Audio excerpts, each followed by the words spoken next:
Hello guys, అందరూ ఎలా ఉన్నారు? నిన్నైతే అమావాస్య కదా, మా సైడ్ అయితే బేబీ బాయ్ ఒకళ్ళు బేబీ గర్ల్ ఉన్న వాళ్ళొకళ్ళు అయితే బేబీ గర్ల్ బట్టలు బేబీ బాయ్కి అయితే వేశారు. అలా వేయకపోతే బాబుకి ఏదో కీడంట అని చెప్పి అందరూ అయితే వేశారు. చాలా మందినే చూశాను.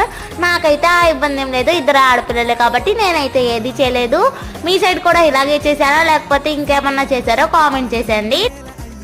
నెక్స్ట్ వచ్చేసి ఇక్కడ నేను క్యాలీఫ్లవర్ పచ్చడి అయితే రెడీ చేయించుకుంటున్నాను. ఏం లేదండి, ప్రాసెస్ మొత్తం చెప్పేస్తాను. క్యాలీఫ్లవర్ని చిన్న చిన్న పీసెస్లా కట్ చేసుకొని దాంట్లోకి టేస్ట్కి సరిపడినంత ఉప్పు, కారం, పసుపు, 1 టేబుల్ స్పూన్ ఆవు పిండి, మెంతిపిండి అయితే యాడ్ చేసుకోవాలి. నెక్స్ట్ ఒక 10 వెల్లుల్లిపాయ రెబ్బలు, పెద్ద సైజు ఒక 3 నిమ్మకాయలు పిండేసి అయితే యాడ్ చేసేసుకోవాలి. ఇది మొత్తాన్ని ఒకసారి కలిపేసుకొని దీనికి మనం తాలింపు పెట్టుకుంటే మనకి టేస్టీ క్యాలీఫ్లవర్ పచ్చడి అయితే రెడీ అయిపోయింది. చాలా బాగుండిద్ది టేస్ట్ అయితే. దీంట్లోకి వాటర్ అనేవి చుక్క కూడా పడకూడదు. వాటర్ పడితే త్వరగా పాడైపోతుంది. వాటర్ పడకుండా స్టోర్ చేసుకుంటే చాలా డేసే వచ్చేస్తుంది.